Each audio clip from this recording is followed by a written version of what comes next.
guys, welcome back. It is Sunday evening right now and it's raining outside my house, and I thought I would record a read aloud, and I thought that a very relaxing background for the read aloud would be this fireplace imagery, just giving me cozy vibes. So if it's raining when you're listening to this, curl up, get cozy, and listen. Alrighty, we left off on chapter 18. By late fall, the weather was finally starting to cool down to a comfortable temperature. I had read every single tarantula book from the Desert Ridge Middle School library, the Phoenix Library, and the box we found in the storage shed. I now knew terrifying things about tarantulas, like that a type of wasp called a tarantula hawk would sting and paralyze a tarantula, then lay its eggs on it and seal the tarantula up in a burrow. Once the wasp grub hatched, it would feed on the tarantula meat. Gack! I couldn't wait to use this information to shock someone. I even blogged about it. I had written several more posts on my blog, mostly stuff about the park, school, tarantulas, and how do I do things without arms. Pretty random stuff. So I called my blogs Avon's Random Thoughts. Anyway, it wasn't about anything terribly exciting, but I had gained a few more followers. Zion now commented pretty regularly on my posts, and Emily still made her usual LOL and I miss you remarks from time to time, though I hadn't seen any comments from my other friends in Kansas for at least a week. Dad and I practiced soccer in the arena together early on the weekend mornings when it was cool outside. It was wonderful to feel a chill in the air again, but every weekend I felt less and less enthusiastic about getting out of bed to go out there. I think Dad must have noticed my waning interest. He found an old tuba somewhere at the park, and he came into my room one morning, played a horrible screeching sounds on the tuba, and then announced, "All hail Avon Laura Green, future queen of the Desert Ridge Middle School soccer team." I smothered my face with a pillow and told him that there was no such thing as a queen in soccer. The next weekend, he played the tuba and announced, "All hail Avon Laura Green, future emperor of the Desert Ridge Middle School soccer team."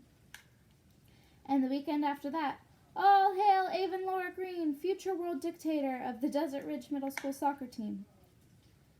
Dad said that snakes would be hibernating now, so after we practiced soccer, I would hike up the hill behind Stagecoach Pass. I liked being able to look down at the park and the rest of the city, and I liked visiting my giant saguaro. I spent most of the time on the hill looking for tarantulas and collecting quartz rocks. I had quite the collection going at home. I wore a loose, open bag around my neck so I could easily drop the rocks in with my toes. Most of the kids at school were now ignoring me completely. I guess they were used to seeing me around by now, so I wasn't getting any more shocked looks. It was more like I just didn't exist. I sat next to my giant saguaro a while, looking down at my poor old Billy and Fred, endlessly hauling kids around the dirt trail. I thought it might be time for them to retire to the petting zoo. I wondered if we could replace them with a little train like the one I had seen in the mall. Now that the weather was cooling down, business had picked up a bit, but my parents told me it was barely enough to keep the park running and cover all the repairs that were building up. I stood and walked around the back side of the hill, hoping to find some new rocks. A strand of something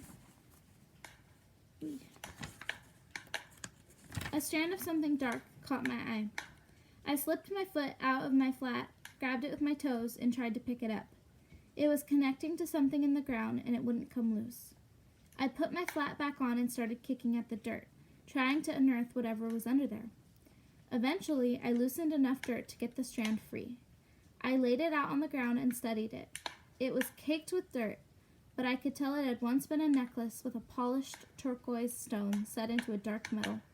I lifted it with my toes and slipped it into my bag. I rushed home to call Connor and tell him what I had found. After all, we'd seen that necklace before. Chapter 19. Connor, Zion, and I sat outside on the lawn together before school, waiting for the first bell to ring. Connor studied the necklace while Zion flipped gently through the fragile sketchbook.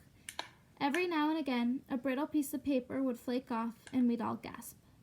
Zion finally found the page that had the sketch of the necklace. That's definitely it, he said. Connor held the necklace up. The metal is nearly black, and in the sketch it's light gray. My mom told me that's because it's tarnished silver, I said. Look at the shape of the stone and that little vein running through it. It's definitely the same. But why was it up on the hill? Connor asked, then barked. I shrugged. I have no idea. Zion looked from me to Connor and back again, his eyes huge with alarm. What? I asked. He covered his mouth and shook his head, like what he was thinking was too terrible to say out loud. What? I said again. Dead body, Zion whispered. Connor and I looked at each other. I don't know, I said. What other explanation could there be? Said Zion. Someone murdered this necklace-wearing person and buried her body on the hill. Why else would it be up there? Connor looked at me wide-eyed. Rodeo clown mafia, he said, and snickered. I shook my head at him and tried to remain serious. I spent a lot of time up on the hill, and I've never seen any sign of a grave or anything. It could have happened a long time ago, Zion said. Maybe bushes and cactuses and stuff have grown over it. I heard a dead body makes good fertilizer. Connor and I laughed. That's so gross, I said. Where could you have possibly heard that? Zion scratched at his chin. I think I read it in a comic book. Oh, then it's definitely true, I said. Zion tore a handful of grass out of the ground and threw it at me. I shook my hair out. I guess there could be a dead body up there, but you'd think I'd feel all creepy when I was up there, as if there was. Like I'd feel a chill or a shudder or I thought for a moment. Or a tremble. Connor smiled and barked. Then almost immediately we heard another bark from a nearby crowd. Connor's face dropped. I turned and glared at the group of kids standing near us. Several of them were covering their smiles with their hands as they snuck glances at us. I turned back to Connor. You shouldn't put up with that. Connor's shoulders slumped. What am I supposed to do about it? Normally, I would never call attention to myself, but there are times when my temper overwhelms my desire to go unnoticed. I stood up and shouted at the group, Whoever's doing that, it's not nice. You should be ashamed of yourself. I sat back down on the ground with a humph. Connor and Zion looked shocked at my behavior. There, I said. That's what you should do about it. Chapter 20. Connor and I ate lunch with Zion behind the office most days now. Connor still hardly ate anything, but he took a bite from time to time. Sometimes he'd spit his food, but he'd always try to aim at the brick wall. Every now and again, though, Zion and I would have to do some serious ninja blocks with a pretzel or a grape flew at our heads. When a pretzel or grape flew at our heads. I sat with the boys on the sidewalk by the office as Zion said, I think I might audition for the Wizard of Oz. He blushed so hard that I could see the red coloring his brown cheeks. Oh yeah? What part? I asked. He shrugged. I don't know. I thought for a moment. You would make a good lion, he frowned. Because I'm fat? No, because you need to find your courage. I nudged him with my foot. I'm only half serious. He smiled. Have you guys ever done anything like that? What, audition for a play? Connor said. Yeah. Connor looked at Zion like he was crazy. Yeah, right, he said. I frowned at Connor. You'd probably be a good actor, I said. The only part I could ever play, Connor said to me, would be the part of an annoying, yappy dog. I didn't know what else to say about it, so I told them, my school back in Kansas held this playwright contest in 6th grade. Anyone could submit their own ideas, plot, and script for the play. The winner got to have their play produced. I submitted the most awesome script of all time. Wait for it, I said dramatically. Down and Dirty in Kansas City. Zion snorted, and a little of his juice box came out of his nose. He wiped it away. What was that about? I cleared my throat. Down and Dirty in Kansas City is the story of a completely awesome ninja named Harold who lives in Kansas City and fights criminals with the help of his trusty pig named Gerald. So, Harold and Gerald are this crime-fighting duo who stop a gang of criminals from robbing a bank. They also fall in love. Not with each other. With a beautiful vixen lady and a lady pig. The play ends in a double wedding for Harold and Gerald and their partners. Connor giggled, and Zion choked on a little more juice box. The climax of the play, I continued, was supposed to be when Harold and Gerald finally face off with the main villain. I tossed my hair back. Played by me. And the exciting battle to the death ends in Harold and Gerald ripping my arms off and blood splattering everywhere while I dropped dead to the floor. I had thought we could borrow those fake arms again from Emily's mom. Did you win? Zion asked. I totally didn't win. Plus, we had to have a meeting with my parents. They had read my play already and thought it rocked, so they were a little confused about the whole thing. I tuned out most of the meeting, but I believe the words gruesome and horrifying may have been said. Anyway, this kid named Luke won the contest. His play was called Desert Moon Over the Desert. I found the title redundant, but I guess the judges thought his work was spectacularly creative. What can you expect from the same people who thought Down and Dirty in Kansas City was a stinker? Really, Connor agreed. What was his play about? Desert Moon Over the Desert was about a moon, seriously, that looks down over the desert, I'm not kidding, and falls in love with a coyote. I'm totally serious. And the coyote falls in love with the moon. Of course, the moon and the coyote can never be together, so the coyote howls and howls every night and eventually befriends a cactus, and everything turns out okay. Were you in it? Zion asked. Yeah, I played the cactus. My costume was this drab green, so I wasn't bright enough on stage. We had to spray the whole thing down with sparkle spray paint. We had this giant paper moon on the stage with lights behind it. So I was all sparkly and shiny from the light of the moon. It was pretty cool. I loved being up on stage, but I had the most ridiculous lines. I still remember them. I recited my lines just as I had done in the play. Coyote, the moon is many miles away, but I am here on earth with you. Coyote, my new friend, don't prick yourself on my needles when you give me a friendly hug. Coyote, if you were ever thirsting to death, I would give my life so that you may drink my treasured cactus juice. Zion giggled. That's awful. I'm sure you'll have way better lines than the Wizard of Oz, I said. Gosh, I hope so. No, really, you'll love it. When the play ended and everyone clapped and cheered for us, I felt like I could do anything. I even thought maybe I could have a career as an actress. Why couldn't you? Connor asked. I gaped at the boys. How many limbless movie stars do you know? Neither one of them said anything. I shook my head and looked at Connor. By the way, Mom said I could come home with you after school and she'd pick me up before dinner. Really? His face brightened. I thought you weren't allowed to go to anyone's house where they didn't know the parents. My mom says it's okay since she knows you, and your mom works so much and sleeps in the evening. I guess my mom can't really get a good chance to meet her with all that's going on. She is going to be home after school, right? Connor shrugged and barked. Yeah, she'll be home sleeping. She worked a 12-hour shift last night. Has she ever thought about trying to get her shifts during the day? I asked. She has to take what she can get right now, Connor said, and this job pays well. He looked at Zion. You want to come over too? Zion shook his head. Dentist appointment, he grimaced. The next support group meeting is coming up, I told Connor. Support group meeting? Zion asked. Connor grinned. Don't you mean social event, even?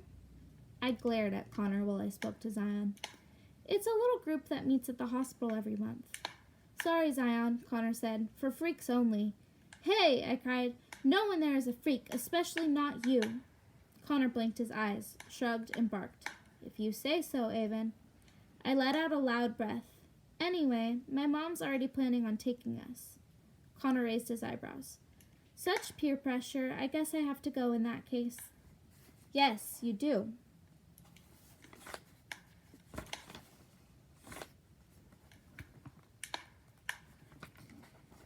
Chapter 21. Connor let me into the small 2-bedroom apartment he shared with his mom. I scanned the room and noted the sparse furnishings. A 3-person couch, a small coffee table, side table, and a lamp. No pictures hung on the walls, and I saw a couple of unopened boxes stacked in one corner. How long have you two been here? Again, I asked. A little over a year, Connor said. I know that my mom works a lot and hasn't had a whole lot of time to decorate or anything. Plus, we hope we aren't going to be here forever. I tried not to look too sad for Connor when I told him, I hope so too. Connor barked as we unloaded our bags onto the small kitchen table. It only had 2 chairs. Just then, a bedraggled-looking blonde woman wearing a nightgown and a robe emerged from a small hallway. You home, baby? She said. Then she noticed me. She looked both surprised and embarrassed as she pulled her robe closed and tightened the belt. Oh, she breathed. You brought a friend home. Mom, this is Avon. She glanced briefly at my torso. Hi, Avon. I'm sorry I'm not more presentable for you. That's okay, I said, trying to ease her embarrassment. Connor told me that you had to work all night. She gazed at Connor. Yeah, I was just coming out to tell him that there's a bowl of macaroni and cheese in the fridge for him to heat up for dinner. I'm sorry I don't have more. No, that's okay, I said before she could finish. Mom, Avon just came over for a couple of hours to play video games. Her mom will be picking her up before dinner. Connor's mom looked so embarrassed about the situation that I felt bad Connor hadn't been able to give her some kind of warning about me coming over. I'm sorry for the surprise, Mrs. Bradley. I'm happy to finally meet you. I'm happy to meet you too, Avon. It's nice to see Connor with a friend. Perhaps you can come over again on another day when I'm a little bit more myself. Oh yeah, I'd love to. I don't know what got into me, but then I said to her, and maybe you can come with us to the next Tourette's support meeting. Connor jerked his head at me, and I immediately realized that she knew nothing about it. Something I think I had already suspected. Her eyes were large with surprise. Tourette's support meeting? She said slowly. Connor shrugged his shoulders. Yeah, Avon and I went to the support meeting one day while you were working. Connor, I wish you would tell me about these things. Her eyebrows furrowed together. How did you get there? Avon's mom drove us. Don't worry, I said, noticing the look of concern on her face. We're not like a psycho family or anything. We're totally normal, except for... I motioned toward my shoulders with my head. But my parents had nothing to do with that. She gave me a tired smile. I'm sure your family is lovely. She turned her attention back to Connor. I'm happy you're going to a support group, baby. Just... When Avon's mom comes to pick her up, I'd like to meet her, please. Connor nodded. She went to him and kissed the top of his head. I'm going back to sleep. Could you wake me up in a little bit so that I can make myself more presentable? Connor nodded again. Then she walked back down the small hallway and disappeared into a dark bedroom. I turned to Connor. Your mom's nice. I don't know why... He cut me off. I wish you hadn't told her about the support group. She doesn't have time to go, and now she'll just feel bad about it. Why don't you at least give her a chance to decide what she wants to do? She doesn't need any more stress than she already has, he said. I don't think the support group would stress her out. I'm sure she's more stressed out not knowing what's going on with you. She's better off without having to deal with me. I suddenly saw things so clearly.